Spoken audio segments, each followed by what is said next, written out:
and welcome to Trusty Chords, the podcast which aims to celebrate music and those that create it. Before I wrote this intro, I looked up the exact definition for the word dregs, and the most notable example, alongside the likes of sediment contained in a liquid, was the one which read the most undesirable part. If you've ever listened to Sunshine Coast duo The Dregs, you'd be well aware that they're the very antithesis of this definition. Kicking things off back in 2017, Paddy McRae and Zane Harris first began the musical journey as buskers, before realizing they had a musical talent that was better suited to something other than simply performing cover songs. Soon enough, they were releasing their own music, with singles like the gold-certified Give Myself to You arriving in 2017 and the Seas Embrace EP coming about in 2018. As time went on, the pair honed their craft even further by releasing a myriad singles, playing shows just about everywhere they could, and becoming a staple of festival stages around the country. Now we fast forward to 2024 and the group have just released their debut album, Caught in a Reverie. As you might expect, it's a corker of an album, packed full of that breezy, folky, pop-influenced sound upon which they carved out a niche for themselves.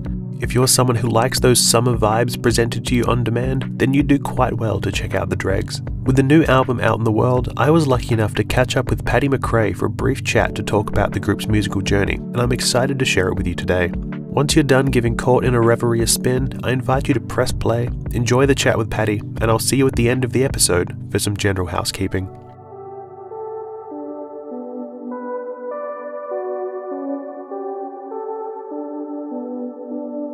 Paddy McRae, thank you so much for joining this episode of Trusty Chords. Thanks for having me. It's good to be here. Glad to have you on board. Now, I guess to introduce yourself to people who might not be familiar with your name, can you give me a quick few words on who you are and why we're chatting today? So I am Paddy. I'm from the Dregs. We are a duo from Sunshine Coast in Queensland. And we have our debut album coming out on the 26th of April, Caught in a Reverie. The very crux of this podcast is centered around a love of music. So what I like to do is go back to where that all began. And as such, I'd love to ask you, do you have any particular early memories of when music first resonated with you?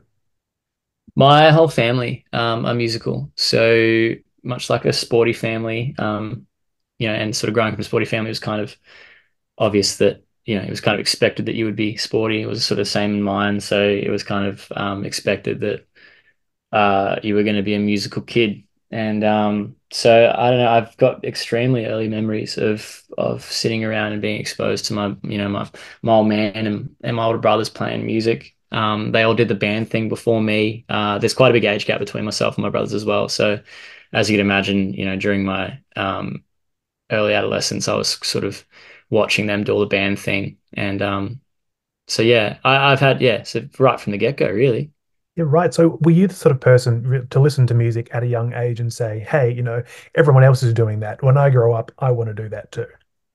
Yeah, yeah. I mean, like that's the thing. Like, I mean, thankfully it was never forced. It was just kind of, I just grew up around music and I felt an appreciation for it and I fell in love with it. And I think the first instrument that I ever learnt was the drums. And then, I played that for a fair few years. And then I just sort of picked up the guitar one day because I thought, oh, I'm over the drums now.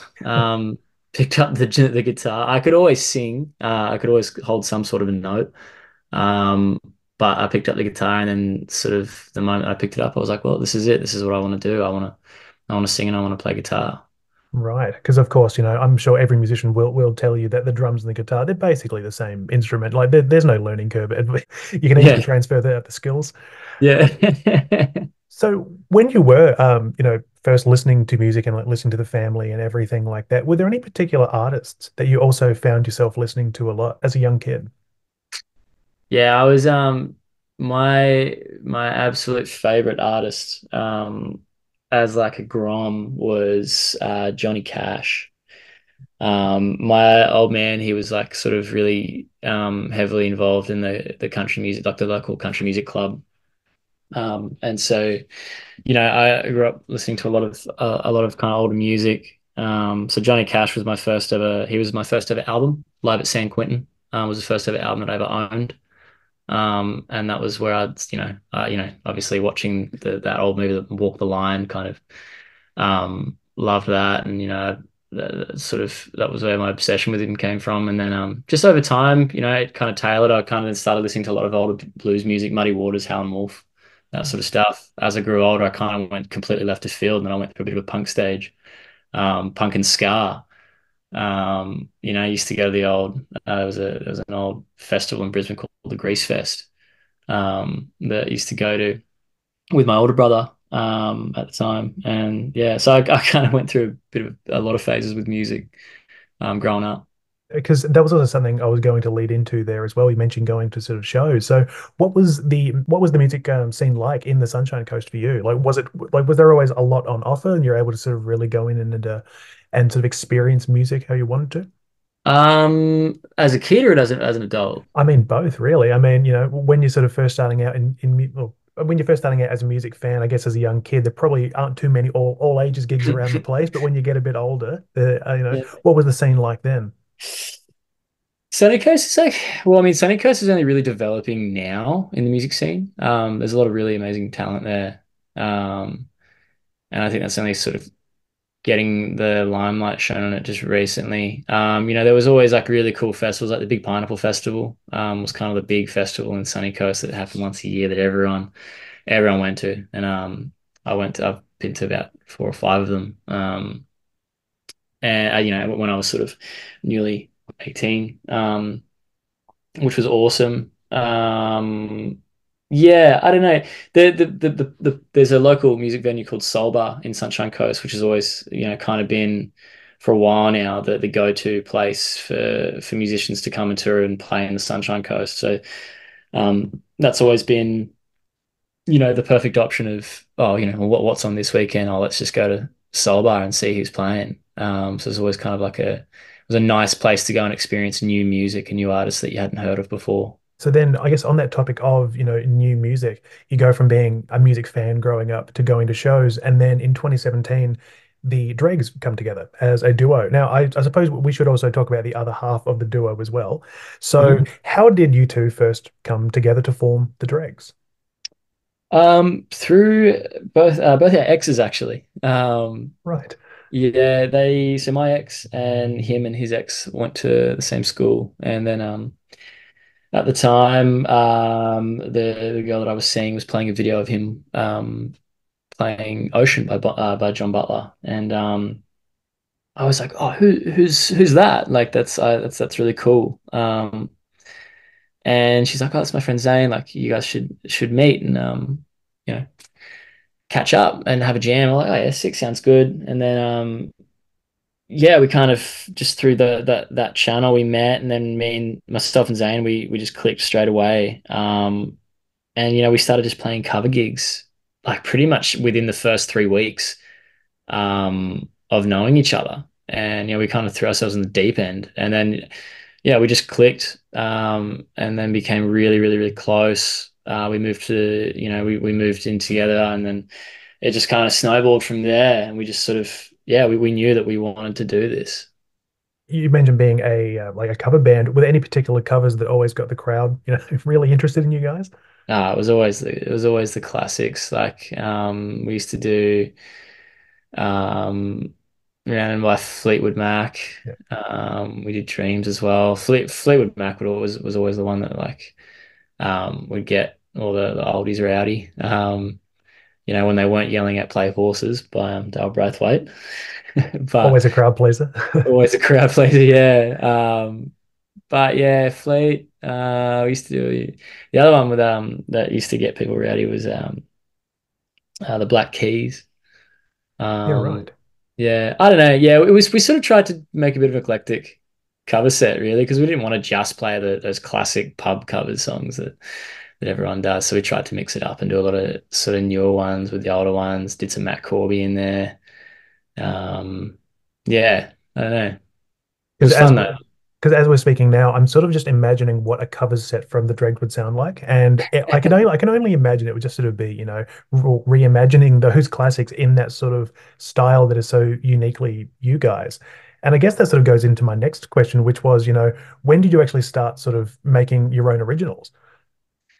So 2017 was when we first released Give Myself to You. So we actually started writing originals straight away. because we knew we didn't want to just be a cover act. We wanted to move forward with this. So we actually started writing originals straight away. Gold was the first ever song we wrote together. And then Give Myself to You wasn't that long after. And that was actually the first song that we released.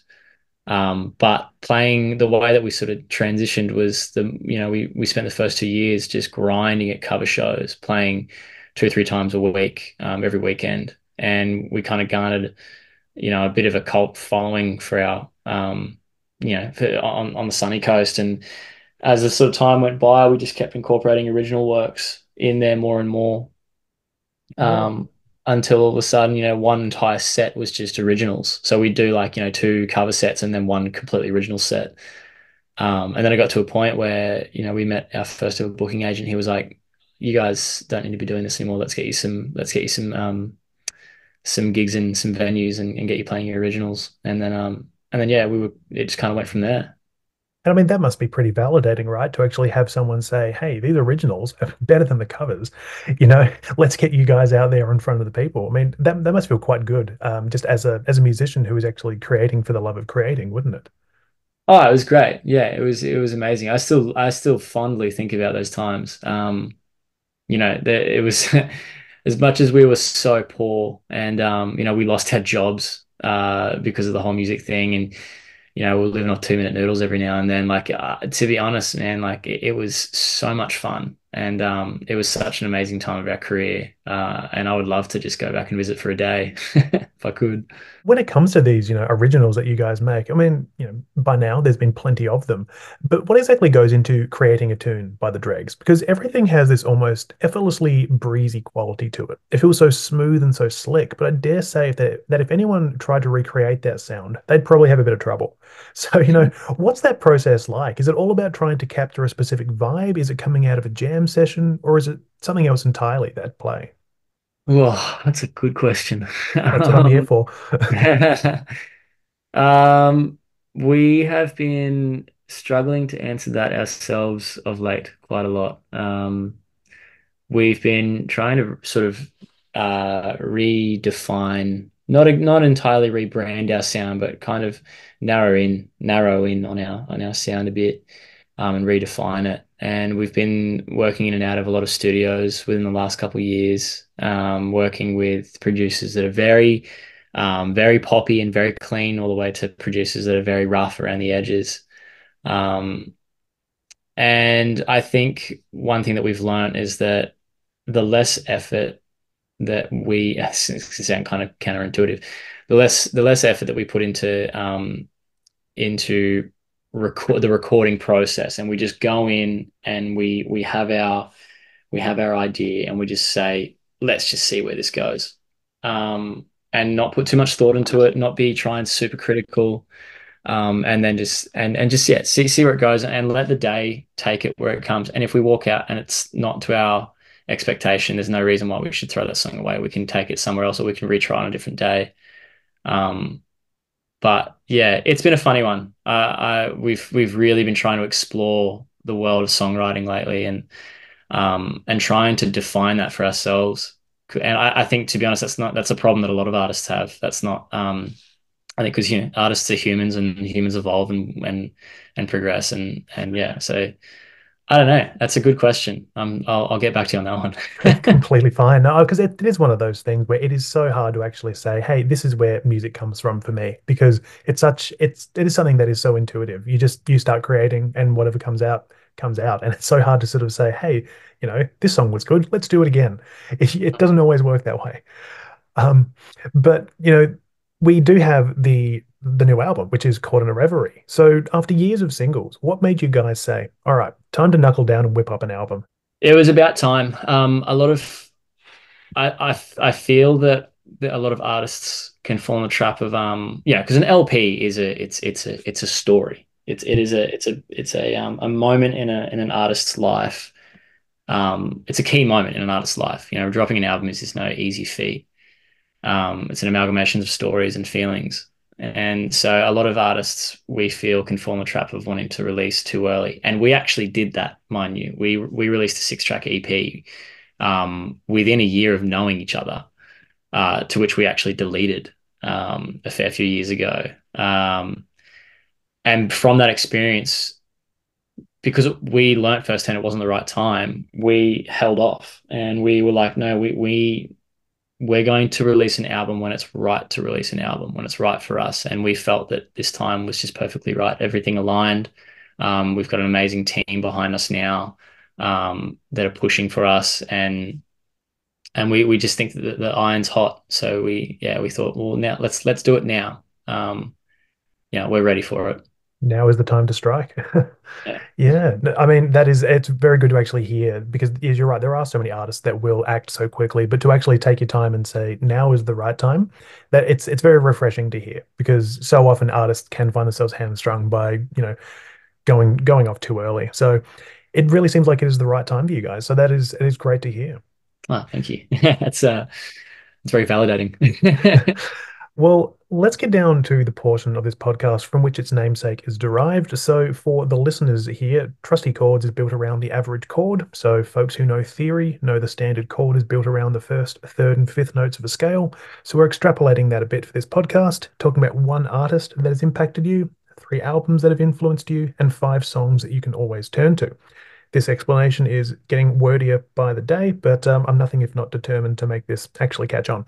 So, a first question for you here: who is the one artist that has inspired you the most, be it personally or creatively? Because I know you mentioned, Johnny Cash before, but is that the one you would pick?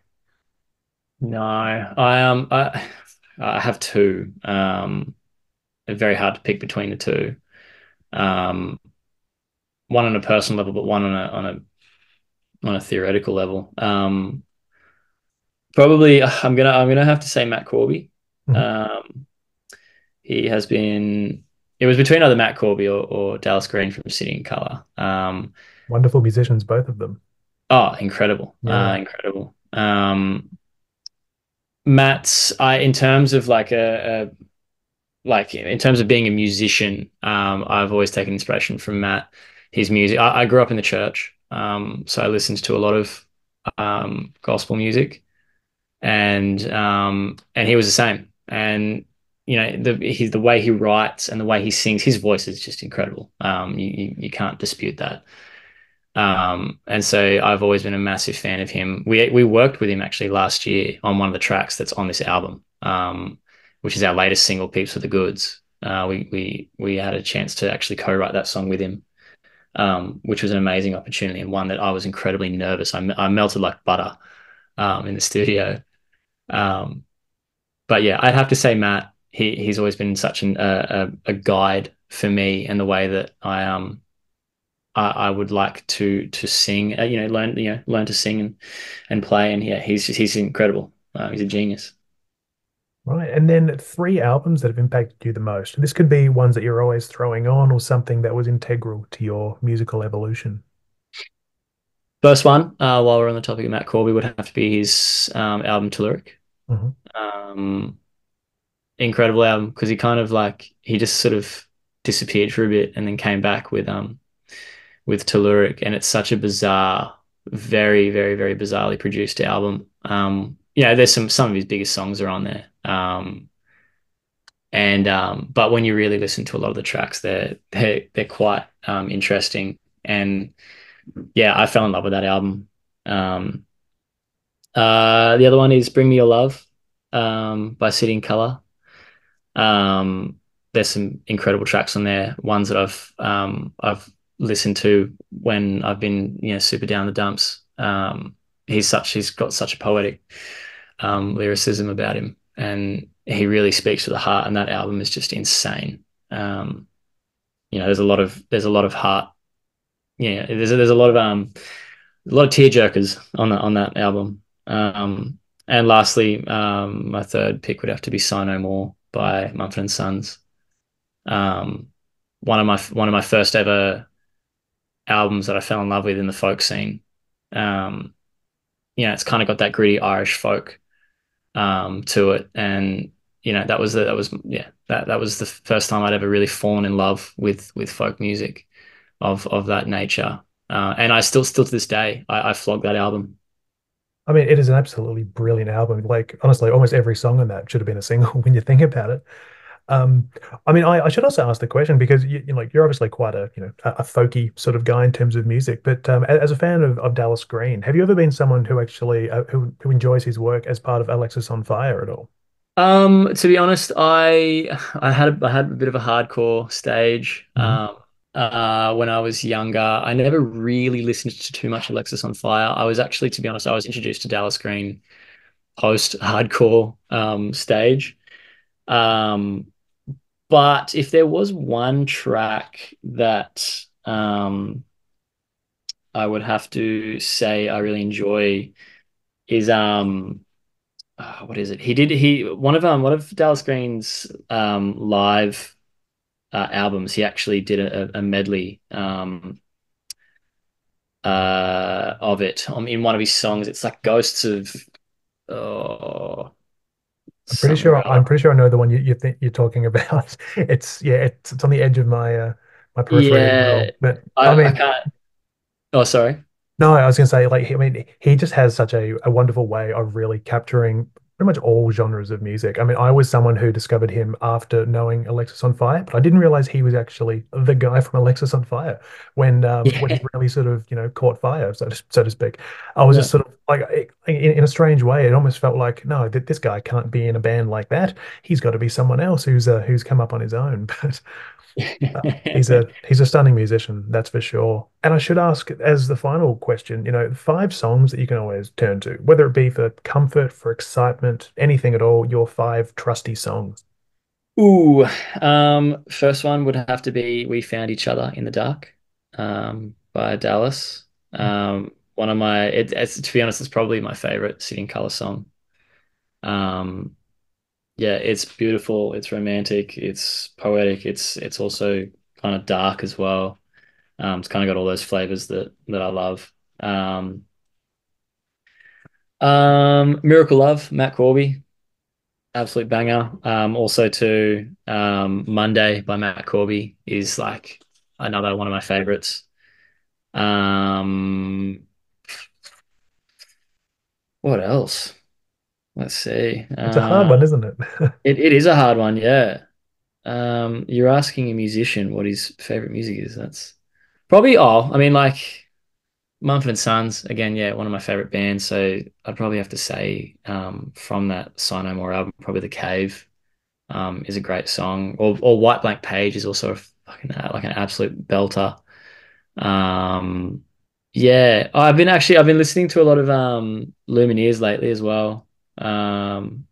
So Lumineers would probably have to be, their song. I mean, Ophelia is, or Cleopatra is both them songs are great. Yeah, I honestly, I could keep going. I mean, please do. I mean, I mean, obviously we are constrained by time, but you know, it's always wonderful to hear, what makes a musician tick, and especially to hear sort of what has inspired the sound that you're carrying with you today. Yeah, I mean, well, I suppose I suppose yeah, what a musician listens to is what helps define and create themselves as a musician. I suppose I'm very lucky in the sense that yeah, growing up, I was exposed to a lot of different artists. Um, so yeah, it's cool. I think we may be at four songs there if we're sort of saying, Mumford and Sons and Lumineers are just one each there. But well, was there another one that came to mind at all? I'm gonna go completely left of field here, and I'm gonna say "Grandma's Hands" by Bill Withers. Another wonderful song. Yeah, love that track. My mum used to listen to that track when I was a little kid, in the car, and that's always kind of stuck with me. It's a I mean, phenomenal song. Bill's voice was just absolutely phenomenal as well. I mean, it's just such, passion and soul in that voice. And Yeah. it just bleeds through in everything, Oh, everything from his absolutely. discography. Oh, for sure. It's such a you know it's Bill Withers when you hear him. Absolutely.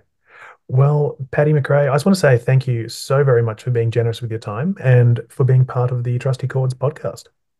Oh, thank you so much for having me. I really appreciate that. Thank you. And I'm sure if I ever lucky enough to get Dallas Green on here, I'll be saying, mate, there is a band called The Dregs. You need to be listening to them right now. I appreciate that.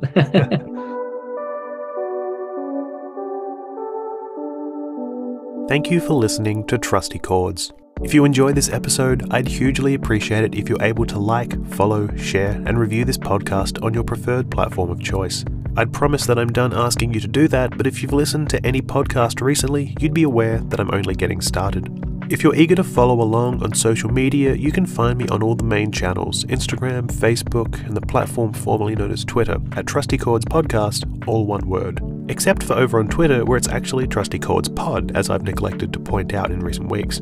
I've also started putting up a little blog for this podcast over on my own personal site. One of these days, I might make its own site, but I'm already paying hosting for my own, so why not combine the two? You can find it over at tylerjenke.com, that's TYLERJENKE/Trusty Chords Podcast, all one word. You can find entries on each of the episodes as they go live, links to all the appropriate parts of this podcast, including the artists, albums, and 5 songs chosen by artists each week, and the accompanying playlist too. You can also find a link to the Buy Me a Coffee platform, where you can swing me a few dollars to support this podcast if you feel so inclined. As always, there's no obligation, but I'd appreciate it all the same. Again, I also need to thank everyone who continues to send messages of support to this podcast. It's a pleasure to know you're listening, and I'm hugely appreciative. And another thanks to those of you putting up with my voice this week as I record this intro and outro with a cold. However, it does provide me with that nice deep radio voice. Have you ever bought or rented a videotape that wasn't quite right? See? Lastly, I need to thank Paddy McRae for being so generous with his time and so thoughtful with his answers. I also need to thank Fiona at On The Map PR for helping organise this chat as well. But once again, thank you kindly for listening, and I hope to see you all again next week as I continue to celebrate music and those that create it.